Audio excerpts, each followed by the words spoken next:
السلام عليكم ورحمة الله تعالى وبركاته. داود الكسود وهذا جنرال فندوح ميديا. فضلا داود هذا نقول عصب تاي سبسكرايب صار قبل الكنفرة سيادوها شمو قال هذا هالكن أي نسوق للنو. داود السيدات وأكتين كوحدة وهي عصب أو كمدة فنانين تا صوماليات أيام مالمي قدام بي وحي سوق قاديين هيسو لوغو سهر جيدو دولة فدرال كي صوماليا قارهان مدحدا ugu sarreysay dowladda Soomaaliya.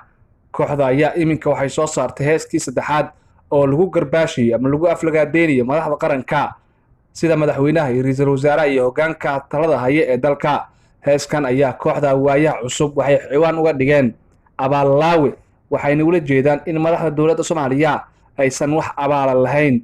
Heestii ugu horeysay ee kooxda Waayaha Cusub ay soo qaadeen nabar iyo naxdin ayaa waxaa si weyn uga falceliyay bulshaweynta Soomaaliyeed, gaar ahaan dadkooda isticmaala baraha bulshada, iyadoo heeskaasi ay noqotay heeskii ugu dislaagta badneed ee YouTube-ka. Dislaaga ayaa micnihiisu wuxuu yahay in muuqaalkaasi aan la jeclaysan, iyadoo kooxda Waayaha Cusub markii hore ay ku khasbanaatay inay qariso dislaaga, markii dambena ay dib u soo fasaxeen.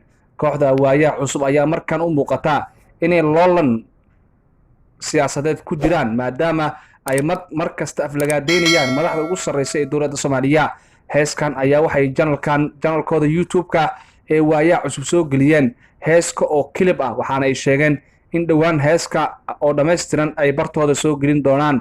Heesta ciwaankeeda waxaa la yidhahdaa abaal-laawe, waana mid lagu sharaf dilayo madaxda qaranka sida madaxweynaha, ra'iisul wasaaraha iyo dhammaan golayaasha dowladda federaalk ee Soomaaliya. haddaba waxaynu ka warsugnaa waa sida ay bulshaweynta Soomaaliyeed uga falcelin doonaan heeskaasi lagu aflagaadeeyo madaxda qaranka, iyadoo aynu xasuusanno jabkii Waayaha Cusub ka raacay heeskii ugu horeeyay ee nabar iyo naxdin oo ay soo qaadeen. waxaana la sheegay in heeskan dhowaan ay soo saari doonaan heesta abaal-laawe.